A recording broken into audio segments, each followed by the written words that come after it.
So I took all my clothes off and hung them all up, all my clothes, and hung them up on the hanger.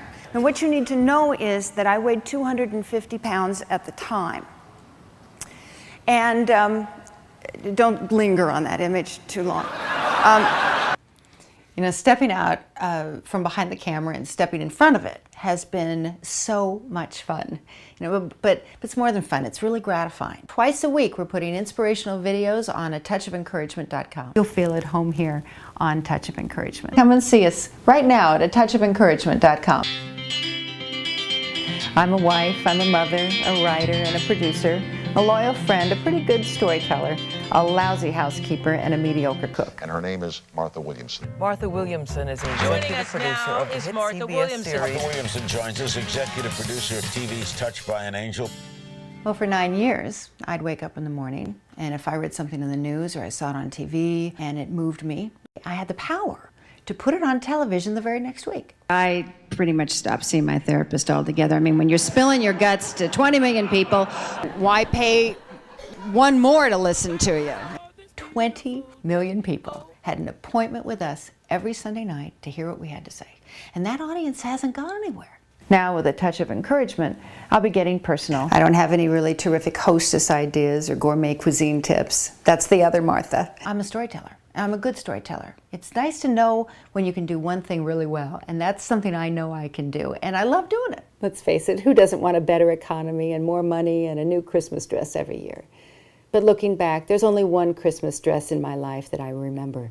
Only one dress that made me stronger. It's the hand-me-down vintage classic that my mother let me wear the year that times were tough. Now, people get on their computers in the morning and they scan the headlines for the latest story on the pregnant starlet or the presidential candidate. But what sticks with them the rest of the day, after they log off, is the personal stuff. It's the death in the family. It's breaking up with the boyfriend. It's getting betrayed by somebody you trusted at work. You know, it's just trying to make it from day to day with whatever you got. Well, you may have decided to watch today because you saw that I'm talking about grief. And I can only imagine that it must mean that you've lost someone that you love and that you're hurting. And I'm so sorry. I think it would be nice to offer that audience what they keep asking for. They want a place to visit where they can spend some time with somebody who respects them and has a genuine desire to just encourage them. Let me share my mother's advice with you. Not very fancy, but it sure is true. Hang in there, baby. You're going to get through this. The Lord's got it under control, and this too shall pass. The thing that I think you stress on your show is that you're not really talking about religion as much as being in touch with... God is not a Republican or a Democrat. He's not a liberal, he's not a conservative, he's not right-wing or left-wing. You know, you can't judge anybody, folks. You can't assume you know what they're thinking. God doesn't judge us till we're dead. Why should we be in such a hurry? And The problem is they had an emergency landing. And so on a runway that was far too short for the plane, so they go, and I'm waking up and I'm sliding off the bed and the door is sliding open too, and I'm sliding right by Gerald McCraney, this 250-pound unidentified flying object. I started out in show business working in musical variety. I mean, that was my first love. wow,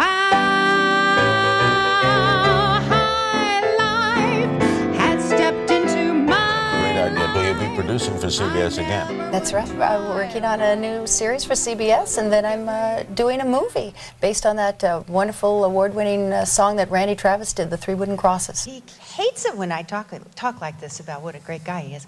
But you need to know, because in show business, there is so much change. You're up one day, you're down the next. You know, somebody looked at me and said, touched by a what? Well, I love to share backstage stories. And suddenly there I was, sitting shoulder to shoulder with Muhammad Ali, reading the Bible. The star in the interview room next door wanted to meet me. Well, it was John Ritter. And I've got 25 years of backstage stories I can tell, but I also have a lifetime of just plain old Martha stories. We were interrupted by the ear-splitting sounds of sirens and helicopters. Apparently, a man in a stolen truck was being pursued by the police.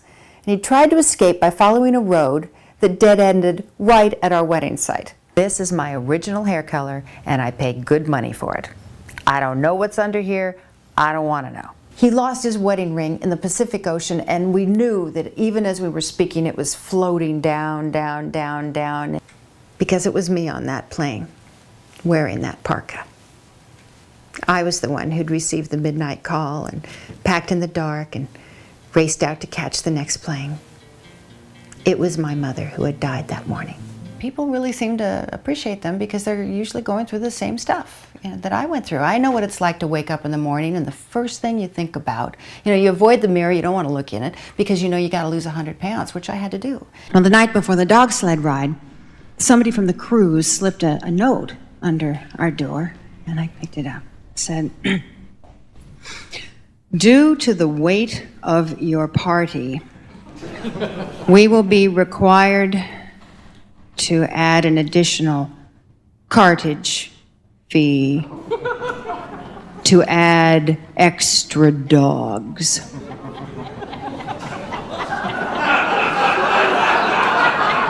Cartage. Those dogs knew.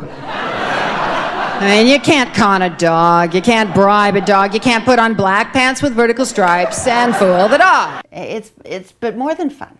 It's been so gratifying, especially to read the comments that we get every day. I mean, they are so powerful, and they're not just simple sentences like, nice video, keep it up. These are whole essays we get from people who recognize themselves in our videos, and they start pouring out their heart-rending, inspiring stories about loss and faith and courage, and in the middle of telling their own stories, they never, ever fail to find something positive in their experience.